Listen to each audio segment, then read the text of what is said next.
다음에 말씀 전하겠습니다. 먼저 읽겠습니다. 복이 있는 사람은 악인들의 꾀를 따르지 아니하며 죄인들의 길에 서지 아니하며 오만한 자들의 자리에 앉지 아니하고 오직 여호와의 율법을 즐거워하여 그의 율법을 주야로 묵상하는도다.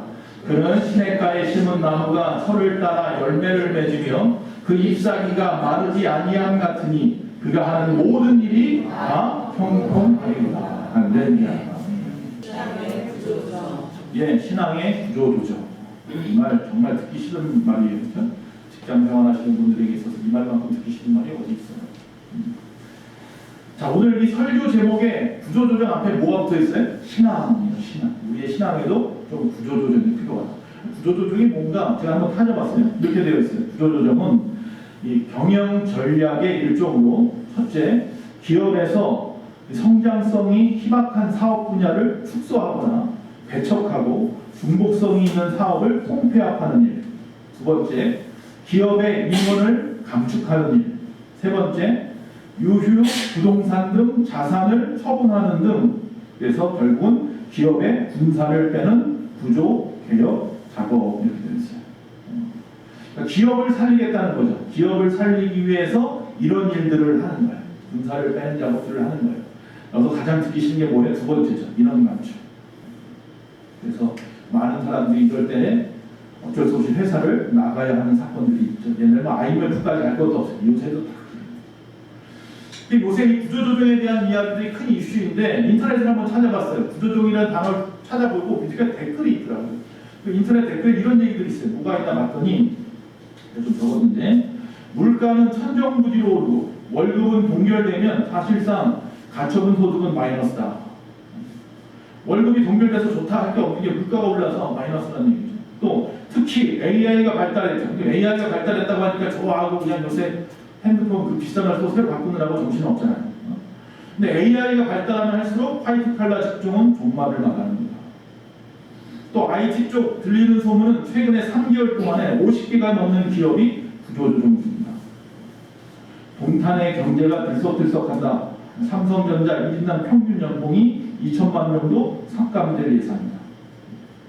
신규 채용은 안 하는 식으로 구조조정하는 것은 결국은 경제의 악순환입니다. 안 뽑으면 젊은이들은 좀 어디 가라는 거예요.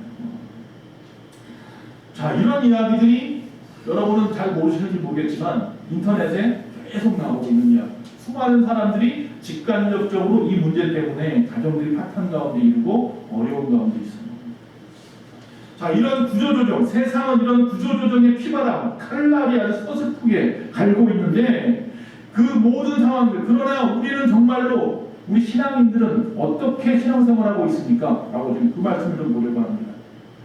그래서 세상 사람들은 살아보겠다고 피하기 위해서 안간힘을 쓰고 있는데 주님 오실 날 멀지 않은 이때 우리의 신앙은 이대로 괜찮은가? 오늘 시편 1편 말씀을 봅니다. 복 있는 사람이라고 말합니다. 복 있는 사람, 복 있는 가정. 그럼 반대말은 뭐예요? 복 없는 사람, 복 없는 가정도 있겠죠. 그 차이점이 무엇일까 밝혀보려는 겁니다. 누가 복 있는 사람일까? 오늘 말씀하고 좀 맞춰보면 그런 것 같아요. 다른 말로 말하면 신앙의 구조조정에서 살아남은 자가 누구일까? 사탄의 그 칼부림을 피할 수 있는 사람, 그래서 마지막 때까지 신앙을 지키고 살아남을 수 있는 사람, 그래서 정리해고 대상자가 되지 않는 사람들은 어떤 사람들일까? 저와 여러분은 이런 사람들이 되어야 합니다. 또 인터넷을 봤어요. 구조조정을 피하는 법이 있더라고요. 10가지 방법이 있습니다. 첫째, 기업의 신뢰를 얻어라. 이 10가지를 보면서 은혜 받았어요. 기업의 신뢰를 받아라. 구조조정 안 하는 법이에요. 안 되는 법이에요. 떨어져 나가지 않는 방법은 기업의 신뢰를 얻어라. 하나님으로부터 신뢰를 얻으십시오. 할렐루야. 두 번째, 상사와 자주 대화하라. 하나님과 자주 대화하십시오. 세 번째, 상사의 고통을 공감하라. 할렐루야. 그래서 40절을 시작합니다. 네 번째, 일찍 출근하고 늦게 퇴근해라. 여러분 교회 언제 오셨습니까? 언제 가실 예정이십니까? 알아서 일을 책임진다. 내가 할 일은 내가 확실하게 책임을 지는 거예요. 또 정보를 가까이 하라. 교회 소식이 여러분 좀 둔탁하지 않습니까? 주보에 보면 제가 항상 말씀드려요. 주보는 주일날 성경 구절만 보는 게 아니고 거기 우리 교회는 헌금, 이거 솔직한 말씀을 드리면 안 쓰고 싶은데 처음에 제가 처음 길을 잘못 들여가지고 헌금자 명단을 쓰다 보니까 이걸 안 써봐. 한 번 안 썼더니 난리가 났어요. 몇몇 분이 이걸 안 쓰는. 그러니까 어쩔 수 없이 쓰고 있는데 또 언제까지 써야 되는지 모르겠지만 금액만 안 쓰는 것 뿐이지 명단을 쓰는 게 사실 제 마음은 아파요. 몇몇 분들이 원해서 좀 쓰고는 있어요. 어쨌든 간에 얘기가 좀 다른 쪽으로 나가는데 정보를 가까이 하라고 주보를 드리는 거예요. 주보는 일주일 동안 여러분의 신앙의 지침서란 말이에요. 안 가져가야 뒤에 주보를 만들어놨는데 내가 뻔히 아는데 우리 교회 나오는 숫자가 몇 명이고 그거보다 한 20% 30% 더 많이 만들잖아요. 근데 만들어놨는데 20% 30%밖에 안 없어져요. 거꾸로 역으로 안 가져가시는 거예요. 주보를. 일주일 동안 주보 볼 생각이 없는 거예요. 그리고 나서 나중에 물어봐요. 예배가 없어요? 예배가 바뀌었어요? 시간이 언제 이렇게 바뀌었어요? 주보에 다 나와 있는데 전혀 신경을 안 쓰죠. 그러지 마세요. 또 불만을 표출하지 말라. 불만을 표출하지 마십시오. 또 재택근무를 삼가하라. 직장에 나와서 일하는 것을 즐겨해야 됩니다. 재택근무 좋아하는 사람이 구조조는 첫 번째랍니다. 교회 열심히 나오십시오. 할렐루야. 집에서 인터넷으로 예배드리고 좀 참가하시고 고자세를 버려라. 머리 쳐들고 있지 마십시오. 내가 뭔데 내가 집사고 장사고 권사고 안수사고 목사고 이런 거 하지 말라는 거예요. 또 복장을 단정히 하라. 예배 때 여러분의 복장도 여러분의 마음가짐과 일치하는 것이기 때문에 단정히 하라. 그래서 요새는 IT 기업들 비롯해서 이런 기업들 보면 쉽게 보면 편하게 입고 와 그러죠. 편안하게 입고 와요. 편안하게 입고 와도 본대요. 뒤에서 다 쳐다본다는 거죠. 어떻게 편안하게 입고 왔는지. 미국 회사와 일본 회사가 10마일 보트 경기를 시작했답니다. 두 개 똑같은 직종의 회사가 보트 대회를 했어요. 그래서 그 보트에다가 7명씩 태웠대요. 8명씩 태웠대요. 그랬는데 일본이 이겼어요.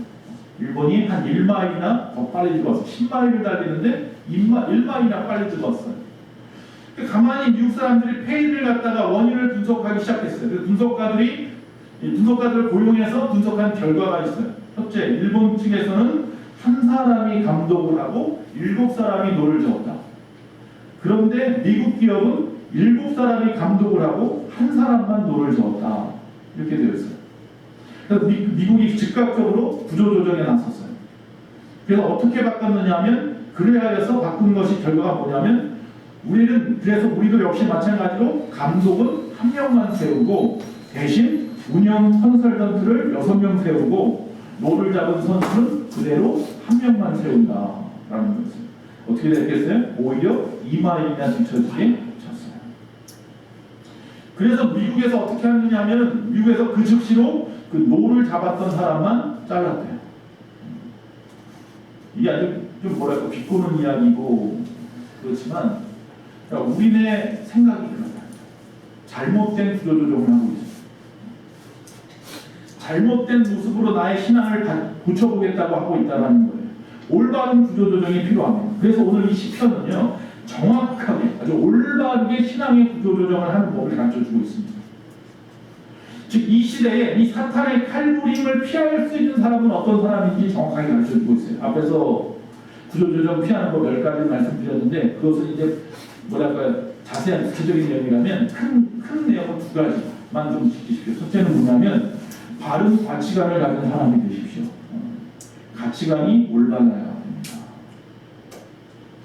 자, 가치관이 올바르다라는 이야기는 뭐냐면 첫 번째 1절에 보니까 이렇게 되어 있습니다. 복 있는 사람은 악인의 꾀를 쫓지 아니하며 죄인의 길에 서지 아니하며 오만한 자의 자리에 앉지 아니하며 이렇게 되어 있습니다. 여러분 잘 아는 말씀이에요. 3가지로 나와요. 행복한 사람, 복 있는 사람은 어떤 사람이냐면 첫째로 악인의 꾀를 쫓아가지 않아요. 두 번째, 죄인의 길에 함께 서 있지 않아요. 함께 모여 있지 않아요. 세 번째, 오만한 자의 자리에 같이 그냥 딱 엉덩이 펴고 앉아 있지 않아요. 쫓지 않고 서지 않고 앉지 않고 이러려면 어떻게 해요? 분명한 가치관이 있어야 돼요. 분명한 자신만의 삶의 모토나 방향이 있는 사람들은 함부로 누가 어떻게 우로한다고 해서 쫓아가거나 함께 그들과 모여있거나 그들과 자리 들고 앉아서 있지 않는다. 여러분 바른 가치관 있는 사람들이 되어야 됩니다. 다시 말하면 이 말씀은 다른 사람이 간다고 따라가지 마십시오.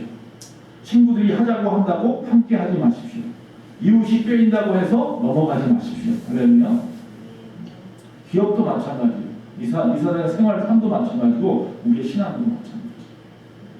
아리스토텔레스가 그랬습니다. 참다운 용기가 있는 사람은 어떤 사람이냐면 만용과 비굴 사이에서 중간을 잘 지키는 사람이 참다운 용기 있는 사람이었습니다.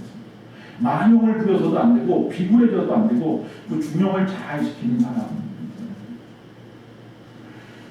어느 날 신앙생활을 열심히 하기로 마음을 먹고 하나님 앞에 다짐을 한 청년이 있었습니다. 그런데 친구들과 동창회에 나가게 됐어요. 근데 역시 마찬가지로 동창회 가보신 분은 알지만 술 파티가 벌어졌어요. 그리고 자기 앞에도 술잔이 놓이게 되었어요.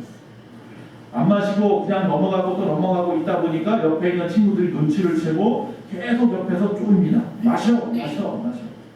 요새 막 마셔라 하면서 잘 그러는 거예요.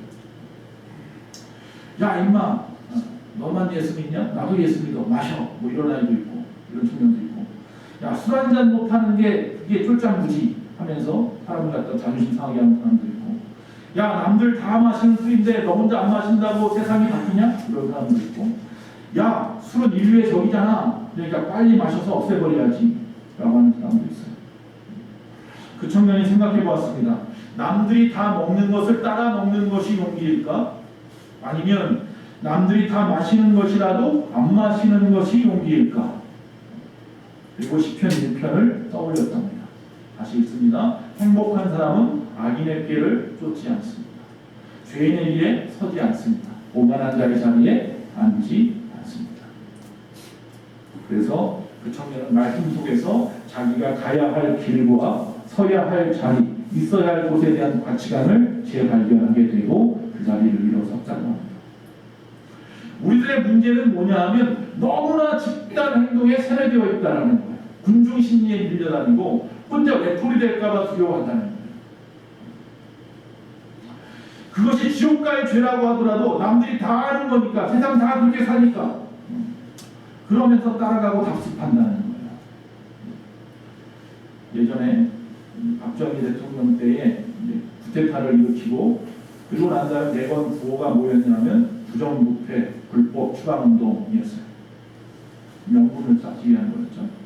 나중에 노태우 대통령 때 뭐 했어요? 범죄와의 전쟁, 막 깡패들 잡아들이고 조폭들 찾아다니고 막 그랬었지. 기억하십니까? 그러면 세상이 밝아져야 되잖아요. 세상에 부정축제하는 사람도 없어야 되고 그런 사람들도 없어야 되잖아. 그런데 3공화국, 4공화국, 5공화국, 6공화국, 7공화국이 지나도 아직도 많아요. 정치판에도 많고 경제를 쓰면 많고. 그걸 어떻게 알아요? 8.15 특사니 이번 뭐 설날 특사니 뭐 특사한다 보면 뭐 이렇게 많은 사람들이 나오는지 몰라요. 많은 사람들이 범죄 있어요.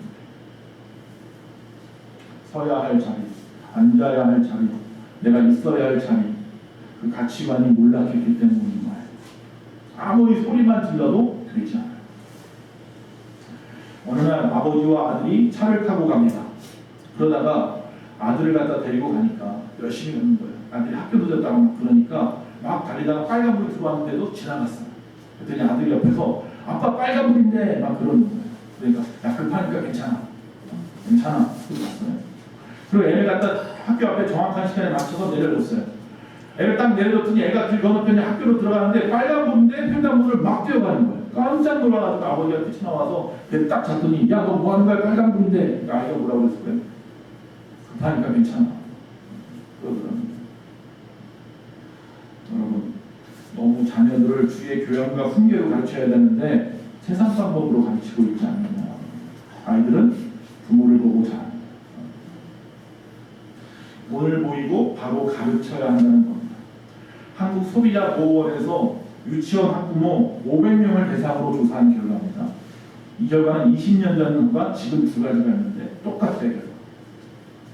유아용 교재 세트를 갖다가 산 뒤에 그대로 방치해둔 경우가 얼마나 되는지 찾아봤더니 비싼 돈 들여서 교재 사놓고 한 번도 안 쳐다보는 거예요. 몇 번 쳐다보다 간 거예요.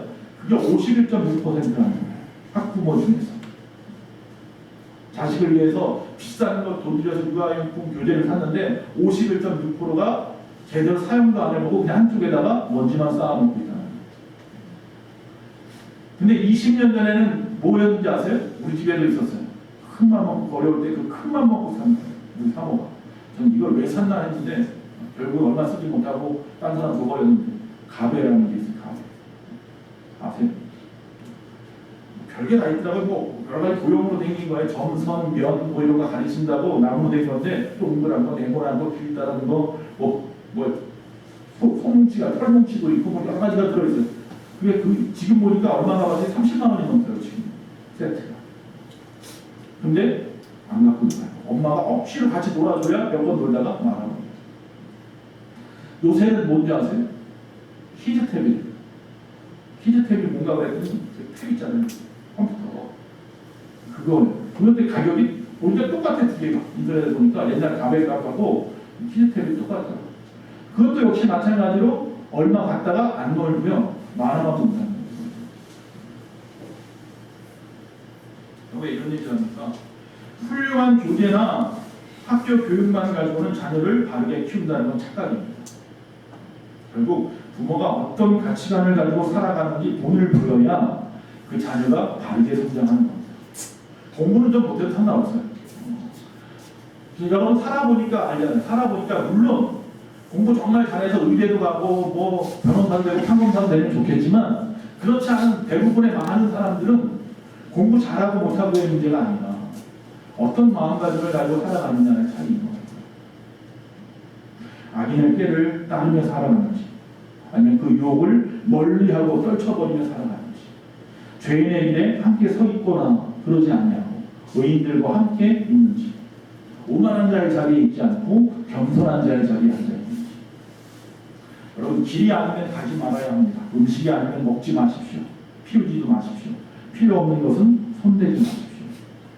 그런 가치관이 필요합니다. 오늘 말씀 복 있는 사람 이 시편 1편 처음 시작하는 시편을 처음 시작한 150편이나 되는 이 엄청난 양의 시편에 처음에 나와 있는 내용은 복 있는 사람인데 그 복 있는 사람의 첫 번째는 뭐냐면 올바른 가치관을 가진 사람. 그게 신앙의 구조조정 첫 번째 조건입니다. 두 번째 2절의 말씀대로 바른 신앙관을 가진 사람. 2절 말씀입니다. 오직 여호와의 율법을 즐거워하여 그 율법을 주야로 묵상하는 자다. 믿습니까? 한마디로 신앙생활을 바로 하는 사람이라는 거예요. 묵상하는 자, 주야로 하나님의 말씀을 묵상하십니까? 오늘 하나님의 말씀을 묵상하는 새벽에 어제 새벽에 서울에 예배가 있어서 오전에 이 새벽 예배 하자마자 제가 끝나자마자 갔잖아요. 새벽 예배 하신 분은 아시다시피. 근데 지하철을 다 타고 갈 때 어떤 생각이 드냐면 이제 내릴 때쯤 돼서 이제 섰어요. 제가 신도림에서 내려야 되는데 이 아침 이거는 신도림이 안 서더라고요. 급행을 탔는데 서울역 가는 게 곧바로 그냥 지나쳐가지고 영등포역에서 내리더라고요. 그래서 어쩔 수 없이 영등포역에 다시 내려오는 걸 탔는데 신도림까지. 이게 서서 왔습니다. 근데 그러면서 이제 묵상한 게 뭐냐면 하나님을 붙잡고 산다는 거예요. 하나님을 붙잡는다. 그런데 지하철 서 있는데 갑자기 탁 출발하는 거예요. 탁 출발하는데 그냥 아무것도 안 잡고 그냥 이러고 서 있어요. 졸고. 탁 출발하는데 넘어질 뻔했어요. 창피할 뻔했어요. 아무것도 안 붙잡고 있어요. 그래서 급한 마음에 어떻게 합니까? 옆에서 있는 기둥을 꽉 붙잡았어요. 그리고 눈을 감고 조는데도 편안합니다. 붙잡는 게 이런 거구나. 내 힘으로 균형을 유지하며 이 흘러가는 세상 가운데서 그냥 균형을 유지하고 있다는 것이 너무 힘든 일이에요. 그런데 붙잡으니까 너무 편한 거예요. 알려면 그렇게 묵상하는 거예요. 예를 들은 거예요. 하나님의 말씀이 우리에게 가르쳐주는 진리 놀라운 세상 가운데 펼쳐져 있다. 여러분 여호와의 율법은 하나님 주신 계명이고 말씀입니다. 그래서 하나님을 사랑하고 경외하는 사람은 오늘 말씀에 그 말씀을 즐거워하는 자. 시편 119편 14절에 시인이 이렇게 말합니다. 내가 모든 재물을 즐거워함 같이 하나님 너무나 우리 너무나 잘 알고 계세요. 우리 인생들이 모든 재물을 즐거워하는 것 같이 주의 증거의 도를 즐거워해야 합니다. 그만큼 하나님의 말씀도 좀 즐거워하라는 얘기입니다. 그렇습니까? 그렇게 되시기 바랍니다. 또 그 같은 119편의 147절에 보면 내가 새벽 전에 부르짖으며 주의 말씀을 바랐나이다. 할렐루야. 새벽에 여러분 교회 나와서 주의 말씀을 바라십시오. 여러분 신앙생활의 그 정도, 척도, 그 문제를 갖다 체크할 수 있는, 기준을 체크할 수 있는 방법 중에 하나는 교회 출석인 것 같아요. 몇 가지 예를 들면 여러분 교회 출석은 왜 합니까? 왜 교회 나옵니까? 예배하려고 나옵니다. 그렇죠? 예배가 뭡니까? 주님을 만나는 행위죠. 즉 예배의 횟수가 신앙 성장의 기회에 비례되는 거예요. 여러분의 신앙이 성장하고 싶으니까 그만큼 예배 횟수를 늘리면 됩니다. 많이 만나야 되거든요. 교제가 결국 많이 만나는 횟수만큼 무르익게 되어 있다. 여러분 교회 많이 나오시죠? 기도 생활도 마찬가지입니다. 기도는 신령한 언어이고 교제의 방편입니다. 기도는 많은 사람이 착각하는 것이 뭐냐 하면 하나님 앞에 내 문제를 말씀하는 것만 기도라고 생각해요. 기도는 입으로만 하는 게 아니라 뭐로도 해야 돼요? 귀로도 해요. 주의 음성을 들어야 합니다. 세미한 음성을 듣는 것까지가 기도예요. 또 기도는 무릎으로도 해야 되고요. 기도는 두 손으로도 해야 돼요. 내 온몸을 다 사용하여서 하나님을 만나는 거예요. 그래서 기도 생활을 안 한다는 것은 뭐냐면 나 말 안 하겠다는 게 아니고 기도 생활을 안 한다는 얘기는 나 듣지 않겠다는 이야기예요. 말 안 하고 듣지 않으면 교제는 깨어지는 거예요. 그래서 기도 생활이 중요합니다. 또 섬기는 생활입니다. 사랑하는 대상을 위해서는 못할 일이 없죠. 그렇지 않습니까? 요한복음 3장 16절 말씀이 바로 그 말씀이다. 하나님도 우리를 너무나 사랑하셔서 그 아끼는 독생자 예수 그리스도를 이 땅에 보내주셨다. 주님은 이렇게 우리를 사랑하십니다. 그래서 우리도 주님을 사랑해야 하는데 방법은 뭐냐면 주님을 섬기는 일입니다. 섬긴다는 것은 구체적으로 무엇을 뜻하냐면 바로 주님의 몸된 교회를 섬기는 일이고 또 주님의 지체인 주님의 사람들을 섬기는 겁니다. 자, 네 번째입니다. 순종하는 것입니다. 교회 출석, 기도, 섬기는 것보다 하시는 게 더 중요한 기본 열쇠입니다. 그래서 하나님의 말씀을 따라서 하는 것이 순종이기 때문입니다. 순종보다 위대한 신앙의 열매는 없습니다. 그래서 순종이 제사보다 낫다고도 말합니다. 순종이라는 건 뭡니까? 하나님의 말씀을 신뢰하고 인정하는 것이고 그래서 그를 따르기로 결단하고 그 의지적으로 따라가는 삶입니다. 그게 결국은 모든 것의 결말, 꽂히고 마지막 나타나는 열매가 됩니다. 오신이라고 하는 박사가 미국 벨리 의과대학의 내과 전문인데 그분이 미국 사람의 사망 원인이 1위가 뭐냐면 동맥경화예요. 근데 그 이유를 봤더니 원인은 흡연이었습니다. 그리고 스트레스, 운동 부족, 그러니까 동물성 지방의 과다 섭취. 그리고 오신이 박사는 그 중에서 그 동맥경화 때문에 심장병이 와서 환자가 되어서 죽은 사람들 찾아봤어요. 그 사람들 딱 찾아보니까 그 사람들에게서 문제되는 것들 찾아보니까 답은 뭐 정해져 있어요. 생활 구조를 바꾸면 되는 거였어요. 어떻게 생활 구조를 바꾸느냐? 첫째는 고지방 섭취량을 줄이는 것이고 두 번째는 부정적이고 비관적인 생각을 하지 않는 것이고 세 번째는 건전한 인간관계를 갖다 맺고 사는 것이고 네 번째는 사랑과 평화를 갖다가 누리는 것이다. 즉 이것이 신장을 갖다가 지키는 신장이나 그 외의 다른 질환도 예방하거나 치료할 수 있는 힘이더라 라고 말을 하는 거예요. 그렇다고 한다면 생활 구조의 조정이 건강의 유지에 도움이 된다는 이 말을 통해서 제가 느낀 것은 뭐냐면 그렇다면 신앙 구조의 조정이 나의 영혼을 예방하고 치료하는 방법이구나. 생활만 바꿔도 내가 건강하게 살아가는 것처럼 나의 신앙만 바꿔도 나의 영혼이 건강해진다는 거죠. 김대중 대통령께서 재임할 때에 영국에서 아셈 회의에 참석을 했어요. 아셈이 뭐냐면 아시아 유럽 그 연합 공동체죠. 그 회의를 하는데 참석을 했어요. 그리고 거기서 이제 그 당시가 우리나라 어려울 때잖아요.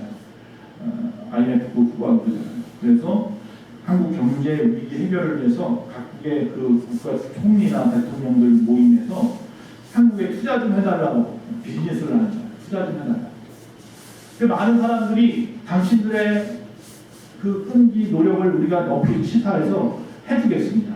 그 대신 두 가지만 구조조정하십시오. 첫째는 뭐냐면 노사정 관계입니다.